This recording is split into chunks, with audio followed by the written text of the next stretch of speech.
yun naman, we're UPLB employees, of course. Anong meron sa atin? Nag-aabang kami ng sahod. Hello, nakatutok pa rin po kayo sa Galing UPLB, sa Radyo DZLB, ang tinig ng Kaunlaran. Siyempre, ngayon po ay, tama ba second week?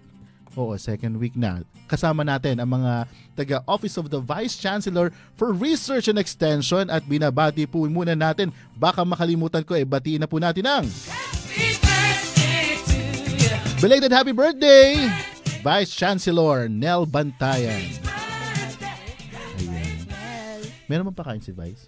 Meron po sa Overcare Annex nung birthday. Okay. Pwede naman tumawid pa, no? Opo, pwede naman. Kung sabihin ni Sir, sinabi ko pwede. Titigil ko na kasi wala pang pinapadala si BC. Iba na tunog. Anyway, Har! Kamusta ka na? Anong balita sa'yo?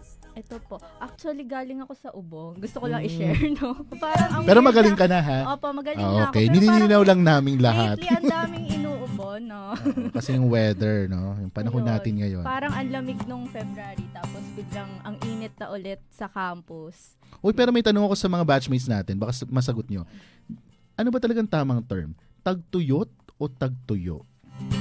Di ba ang tagtuyot ay drought?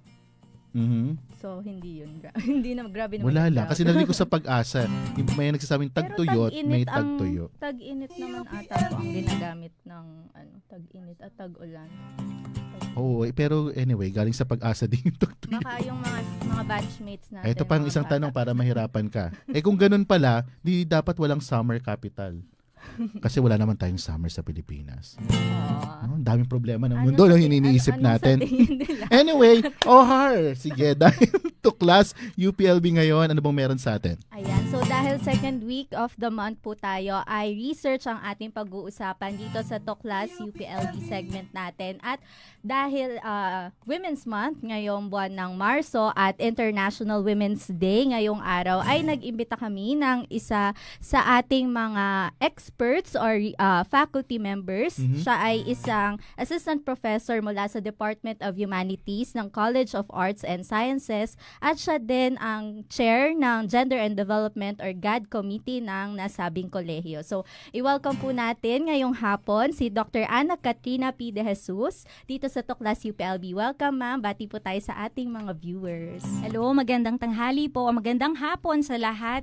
Hello, Har. Hello, RJ. At sa lahat po na nakikinig dito sa Radio DZLB. Yan. Happy International Women's Day. Happy Women's Month. Okay po. And then, ito nga ating research na pag-uusapan ay tungkol sa project nila Doc Kate na Developing a Responsive, Research-Based and Reflexive Anti-Sexual Harassment Campaign for UPLB Stakeholders. So, pero Har, bago natin gawin yan, binatisin natin kanina si Miss She, pero si Miss din, si Ma'am De Jesus, ayan, ay nanalo din, no? First place kayo, no? Sa evaluation speech, doon din po sa Area K2 speech contest ng Toastmasters International. Kaya congratulations po. Thank you so much.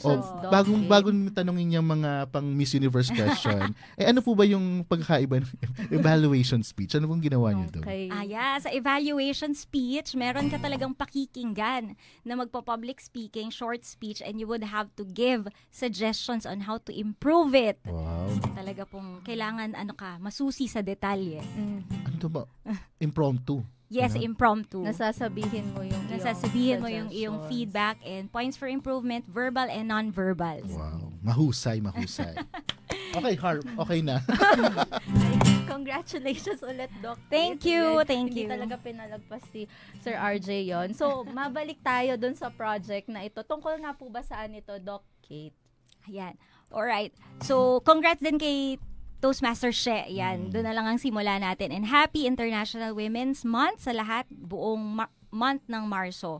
So, itong aming program actually, ang tawag sa kanya ay Developing a Responsive, Research-Based and Reflexive Anti-Sexual Harassment Campaign for UPLB Stakeholders. No, ang masarap kasing sabihin na UPLB is a safe space and we'd like to believe that as well. Pero alam din natin na meron pa ring mga cases ng sexual harassment, hindi lang sa campus, pati sa buong Pilipinas and I would say sa buong mundo. Kaya ito yung aming contribution in the form of research, pero hindi lang siya research pati extension. So, yung grupo ng mga gender advocates from different colleges, ako I represent Department of Humanities at kasama ko si Sir Chino sa UNO. And then from Department of Social Sciences naman si Miss Lay Pangilinan. And then from DevCom, si Sir EJ Pine. We got together at kasama yung members ng UPLB Gender Center. Binabati ko nga pala si Miss Jen, si Miss Sai, si Miss Julie, sila Miss Kath. We got together to come up with this project kasi ang gusto namin ay highlight the stories. Ganon ka-importante yung kwento because if you see a story and if you see stories nang nag-speak up against sexual harassment, we would promote awareness about the issue and at the same time, ang atin pong pinanggalingan ng video production ay galing sa research. Yan. So, yung mga research natin, marami kasi tayong undergraduate, graduate thesis na pinag-aralan yung sexual harassment. So, first, we did archival work. Tapos, base doon, nag-conceptualize ng stories. And then, yung mga napiling kwento, ginawa ng script.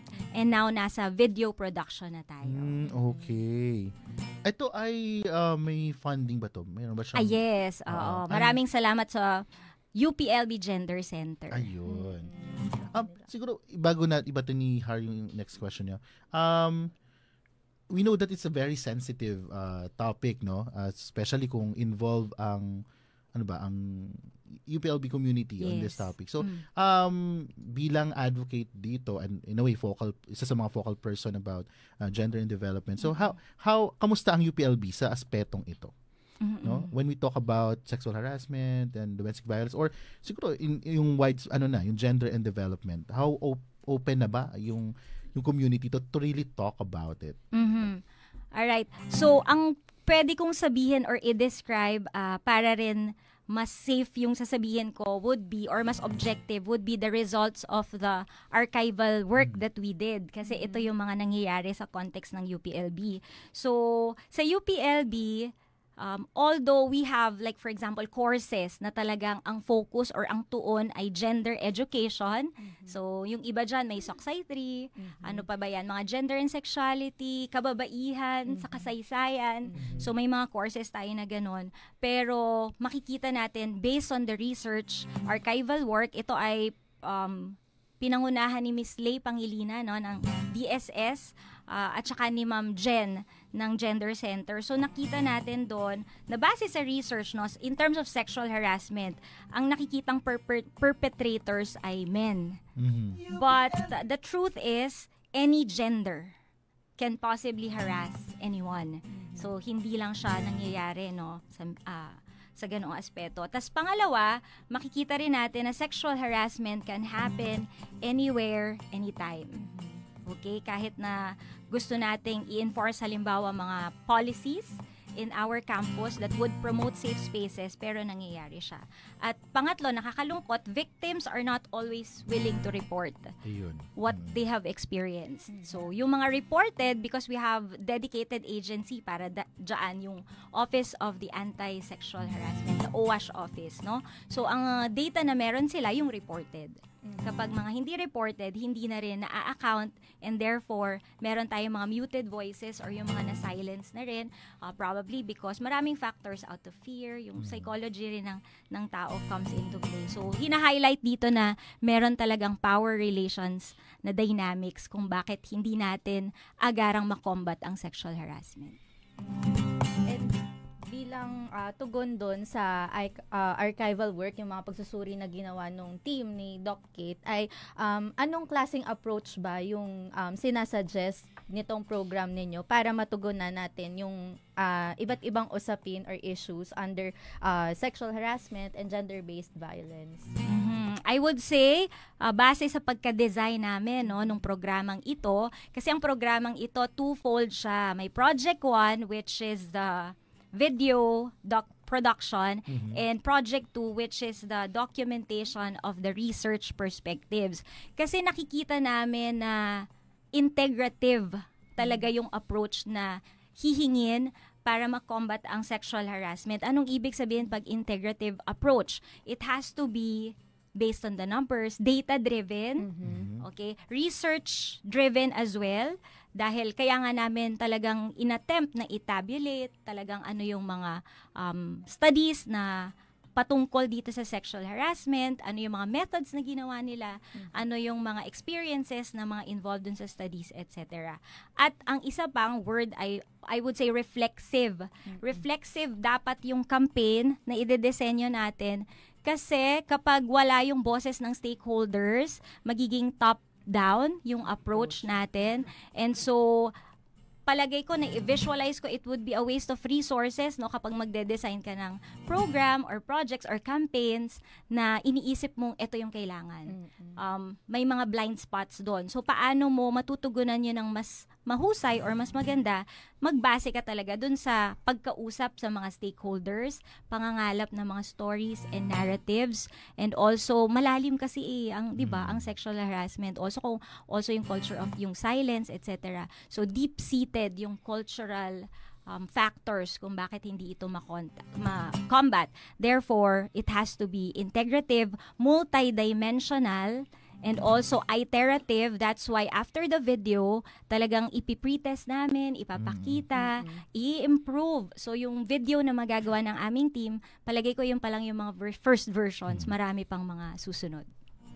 Yung sa kukwento ni Ma'am ng details, ang nare-reminisce or naaalala ko yung sa DevCom courses natin paggawa ng communication material. Syempre, dahil si Ma'am, ang background din niya ay communication. Yes. So, it's a good start actually na from research, mata-transform natin siya into materials na parang kumbaga consumable, madadigest, maiintindihan, mas maiintindihan ng mga audience natin. Yes. So, para maka-raise talaga ng saka yung point of view niya na syempre this is a very sabi ko yung topic itself, it's ang hirap pag-usapan and back up by research, and sa ginagawa natin sa university with Agora, yung nabanggit ni Ma'am na hindi lang to research it's also an extension na bahagi ng na gusto man natin mangyari na may praktika yung practicality din itong ginagawa nila.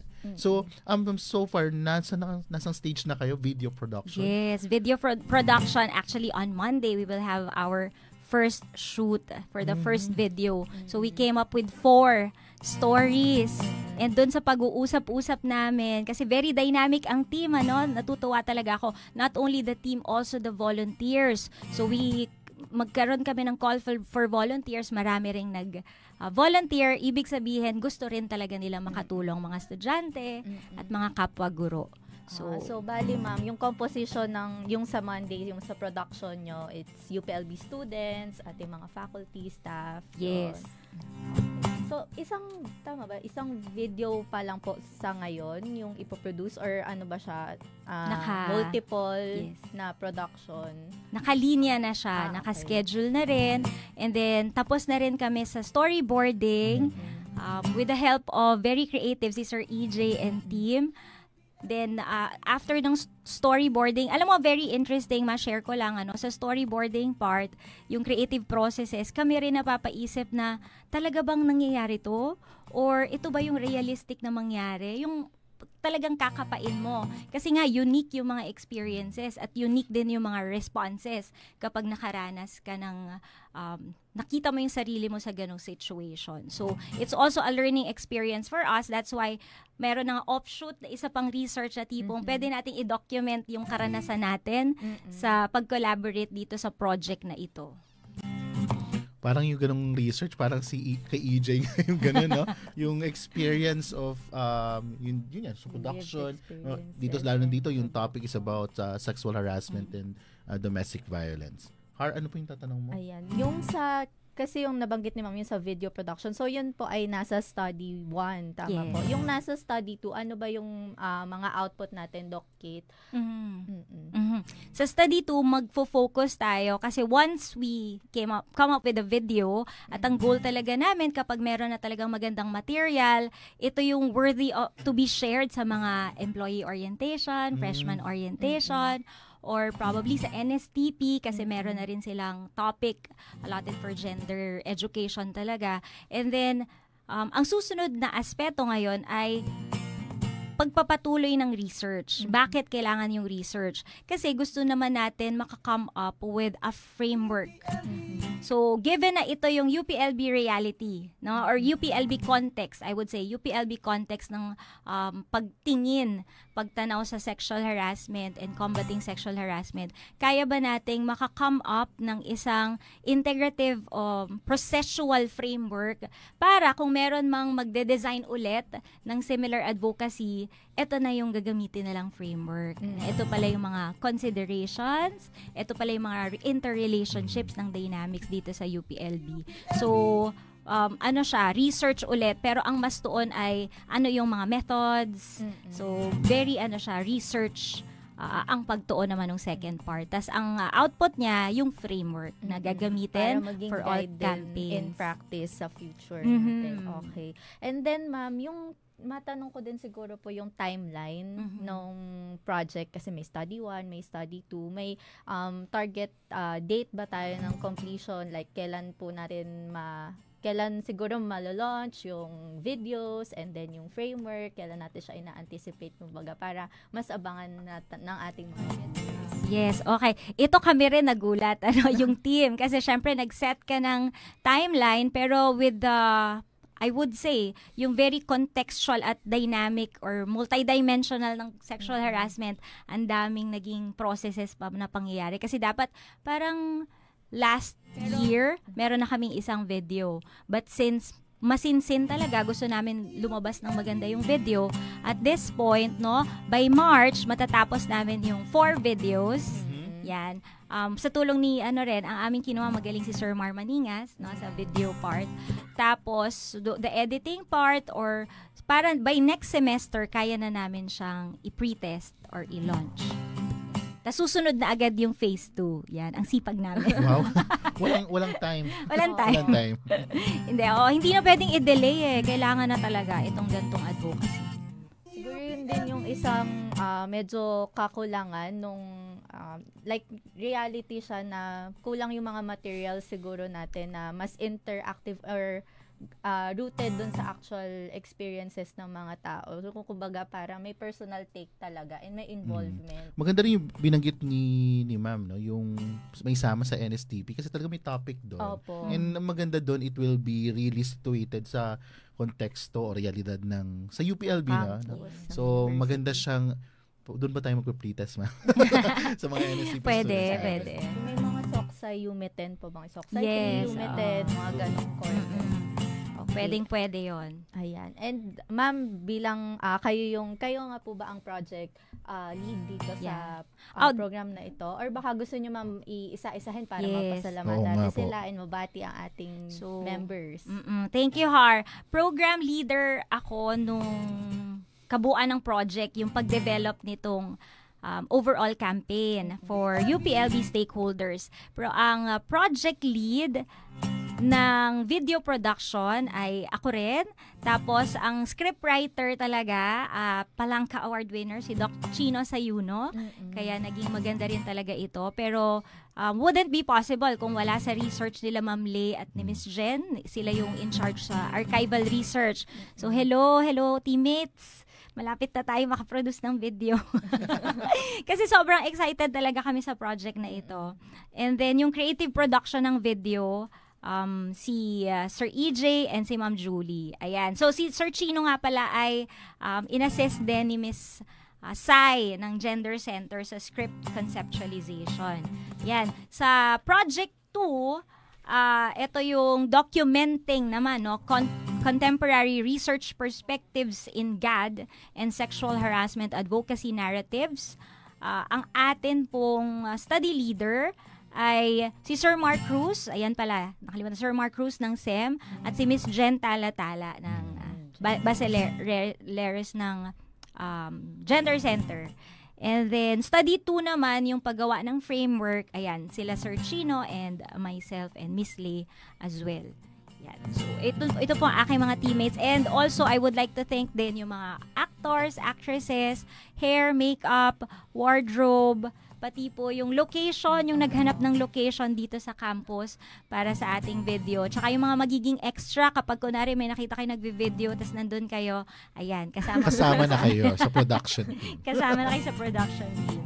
And also, I would like to thank, syempre, si yung nabuo kasi to nung time ni Sir Sonny Querijero. Yan, as head ng Gender Center. With the continuous support of Ma'am Rosel Collado, yung present head ng ating Gender Center. Okay, and then baka may mga huling paanyaya pa kayo, ma'am, anong pwedeng abangan dito sa program or sa project natin?